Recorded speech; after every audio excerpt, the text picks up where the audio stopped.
Wait a minute. Dudokubi. They're trying to ban Deimos. Wait. Rare. Oh, rare, you get to play Spider-Man. Rare, I get to play Spider-Man in comp. Holy base. Okay. She would have been so pissed if I used my ult and didn't die there. I'm ulting. Nice. Okay. Oh, Bruce. I might be able to get him. I'm with you.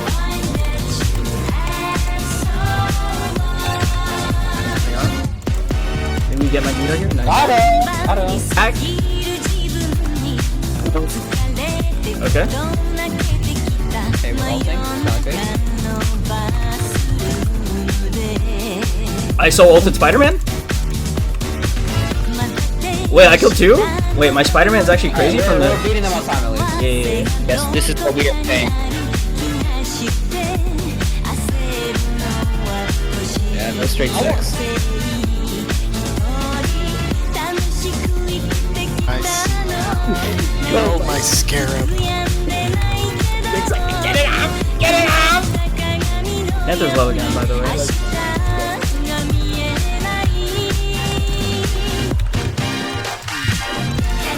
We killed Jeff.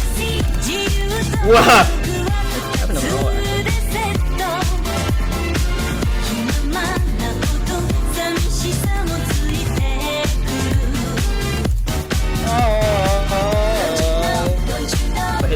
If I hit the cinema Spider-Man swing. Oh my!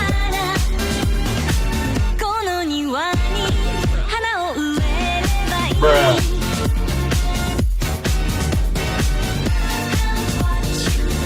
They left.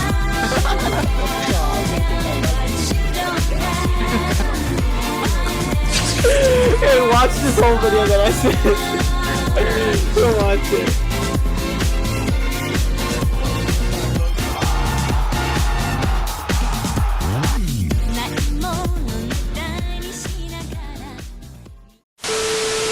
Marvel Rivals is a 6v6 hero shooter in the same vein as its predecessors Overwatch and TF2. With the end of the closed beta test, I've decided to make a full video about the game, as it's held my attention ever since I was able to get a key from the demented system that was the Twitch drop event. After playing the beta daily until its end, as well as reaching top 5% on the ranked ladder, I think I can provide some insight into what to expect as a player once we reach an open beta, or even a full release. Think of this as a basic guide if you've never touched a game like this before and would like to get ready for when the game eventually drops. Final warning, I am an Overwatch player, and I'm gonna be trying my best not to compare the two games, but they're so similar that I'll have to compare them at some point to highlight what Marvel Rivals does uniquely. Tremble before Bast! Each team in Marvel Rivals has 6 players. Each playable character is divided into 3 roles, being Vanguard, Duelist, and Strategist. These 3 roles determine how a character's utility will be used during play, as well as how a playstyle will shift when going between the roles. The reason why I specifically said this is because unlike Overwatch, you aren't locked to a specific role when you play the game. At any time, players are freely able to switch between each role whenever they decide to. Of course, this will lead to scenarios where more than 50% of your team will only select Duelist, and in that case, just hope you guys are better or say goodbye to your SR, because you're about to fucking lose. Can my phone stop? Each character has 4 unique abilities that only they can use. 3 of them are generic cooldowns that fit character qualities and the role designated for them, and a final ability that charges depending on performance within the game.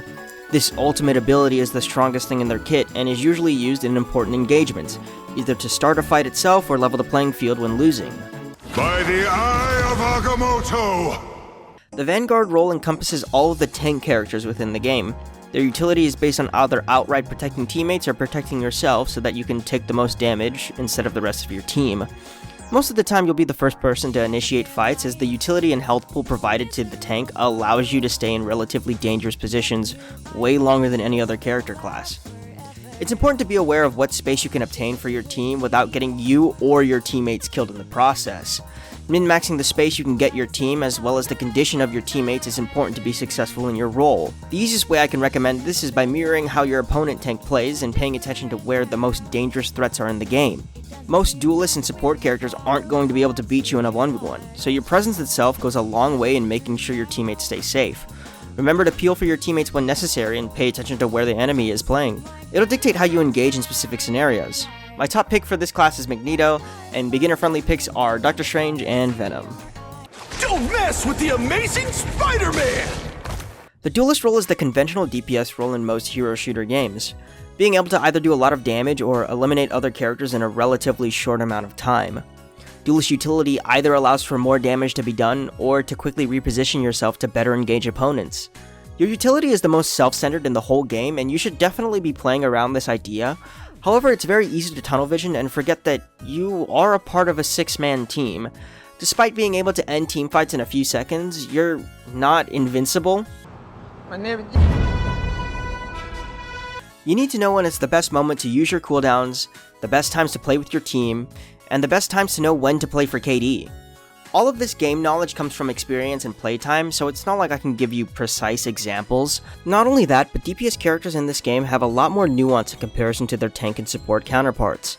Not only will you have to learn how to play the game on a general level, but depending on the character you decide to play, you'll have to learn a lot of character-specific knowledge to better help you take 1v1s, and even play characters to begin with. The best advice I can give to you is to pay attention to where and how your team is doing. Their condition and positioning will tell you how you need to play. My top picks are Hela and Punisher, and beginner-friendly picks are Punisher, Scarlet Witch, and Star-Lord. Your powers are mine! The strategist role is the support role in the game. Using utility to either enable or save teammates, strategists are responsible for healing and protecting teammates whenever possible. It's important to note that Marvel Rivals itself doesn't have any type of passive healing like other shooters do. The only way for people to receive any type of healing is to either find a health pack scattered across the map or have a strategist heal them. Most characters can't find the proper opportunities to actually leave a fight to get a health pack and come back, so most if not all healing in the game will come from a strategist. This role is definitely the best place to start if you've never played any type of hero shooter before. You'll learn what characters do and how fast teams can play, all while playing a role in which you don't necessarily have to have the best grasp of how to play. However, a good strategist can easily have the most impact in any teamfight depending on how your utility is used. The value you can bring to a team by preventing people from dying when they should can easily turn a lost teamfight into a game win. Not only that, but most of your basic cooldowns are the strongest in the game. However, these super strong cooldowns should only be used when someone is about to die or a huge ability is being used. One trap that most beginners fall into though is healbotting. Most supports in this game can do a lot of damage, and the nuance of playing support in most hero shooter games is learning how to balance healing and your damage output. Similar to the Duelist rundown though, the knowledge comes with game time. Remember, as a strategist, you are the only form of long-term sustain for your team. If you die, the game becomes a lot harder to play. Stay alive, learn how to track important cooldowns and ultimate abilities, and learn how your kit is best fitted to keep others from dying. My top picks are Loki and Mantis, and beginner-friendly picks are Rocket, Jeff, and Luna Snow. This is real firepower! The hero shooter genre is predicated on the skill expression of making your team. Half the appeal of the genre is creating compositions of characters that interact in the best and most effective ways. Characters themselves are not only rated individually, but also how great they can give value to the rest of their team. Marvel Rivals has a very unique design philosophy when it comes to the crux of its genre. It's very clear that this game does take its inspiration from Overwatch 1, especially considering that when this game was first announced, saying you hated Overwatch 2 was the fastest way to increase your social credits.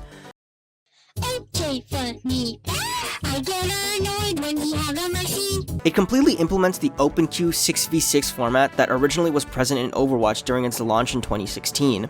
As such, team compositions and synergy have so much more dimension than its older brother. Not only do compositions have to account for an extra character with more utility, but also the idea that the opposing comp doesn't have to fit the strict 2-2-2 per team. When making your teams, you'll have to think about the ratio of the character classes you will have and how the picks are going to affect the game plan. Even if the conventional 2-2-2 design is what NetEase Games was thinking of, you can still have full freedom to run it down as 5 Duelists. It's not only the team building aspect that has an extra dimension, but this style of team composition encourages players to learn more than one role. If the current comp you're playing isn't working, sometimes switching around your role mid-game is the easiest way to balance a dysfunctional team. I will admit that for the longevity of the game, a role queue option may be healthier to implement. The lost layer of team building is worth the fact that more people will be able to play the roles they want to instead of filling every game. Not only that, but horrid comps that were never meant to see the light of day will never have to hit your Twitter timeline. The 2-2-2 philosophy is just the intended experience, as every role gets equally represented and orthodox comps are forced out of play. Even without the forced 2-2-2 format, I still think that the most optimal compositions in the game are still relatively balanced compared to the triple tanked and triple support comp seen during early Overwatch. The unenforced role queue is simply a noob trap knowledge-checking players into using a new mechanic introduced in Marvel Rivals. For mutant kind! Superhero media is solidly founded in the concept of teaming up with others. Superhero teams, temporary team-ups, and even truces with enemies are so common that they happen every other day. Marvel Rivals implements this trope with a whole new game mechanic. Depending on your team composition, certain teammates may gain access to new utility that makes the character more effective in play. Team-ups are dictated by how they are related in theme or by their relationship in media. At first I thought the team-up skills were completely unnecessary, considering that most characters are pretty strong on their own. However, I was completely wrong. Team-up skills can either make a mediocre character a lot better at what they're designed for, or make already decent characters amazing. Some of these team-up abilities are genuinely terrifying to play against if you aren't ready and can easily lose you a team fight. These cooldowns are just a little bit weaker than ultimates and have really long cooldowns, so it's very important to track them. There are currently 11 team-ups in the game, with only one team-up not using a Duelist. And I think that perfectly enforces the use of DPS characters in meta teams. It might sound like I'm gassing up these abilities, but they're unironically really strong for no reason. The Punisher gets a movement buff with infinite bullets, Hela is able to revive Loki and Thor upon getting a kill, and Magneto gains access to an ability that can two-shot most squishies in the game. Needless to say that all the characters I have mentioned are pretty good individually as well, except maybe Thor. He's kind of fucking ass. It's safe to say that whenever necessary, you should build a comp around one team-up ability. It allows your team to always be able to engage or stabilize fights even if you lack important cooldowns like ultimates. Judge, jury, executioner! Kind of a short segment, but here are some team comps and characters that I think are just really strong right now. Here are some of the best comps that I can think of right now. Despite what I've said about 2-2-2 being ideal, I think that triple Vanguard 1 Duelist seems to be the way to go, with the 1 Duelist having to do with whatever team-up ability you are going to use. Triple Tank is just too good. The team overall has way more health and sustain, and the team-up makes up for the lack of another DPS character. If I were forced to make a 2-2-2 comp, it would probably look something like this. If you notice, most of these team comps have Magneto Scarlet Witch, Punisher Rocket, and Hela Loki. These are the best team-ups in the game as of right now, with Magneto, Punisher, and Hela just being good characters on their own on top of that. I think any good team as of right now needs to be built around any one of these 3 team cores, and then rounding out the rest of the team with individually good characters. Some characters that come to mind are Doctor Strange, Venom, Adam Warlock, and Luna Snow. I am ready to put on a show! Even though the Marvel Rivals CBT has ended, I still genuinely wish I can continue to play this game. Despite a hierarchy clearly forming, it's still fun to play all the characters in the game. No one character feels weak, and I think this design philosophy creates games that last way longer than games that dial back individual characters. It's a lot more fun if everyone feels broken rather than just 2 or 3 characters. It's clear that NetEase clearly wants this game to be competitive with its CBT tournament along with the pick and ban system in ranked, but it's just plain fun, which is something I haven't felt in a shooter game since playing 2016 Overwatch on PS4. I can't wait for what's next, either another closed beta, an open one, or even the final release. It's about time we got a game in this format with big name superheroes like this, and I feel confident that the quality is only going to go up from here.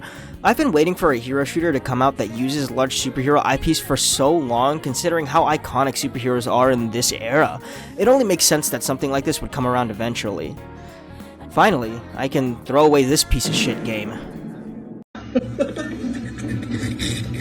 Slay again. Guys, am I that cringy though? Yeah. Who said yeah?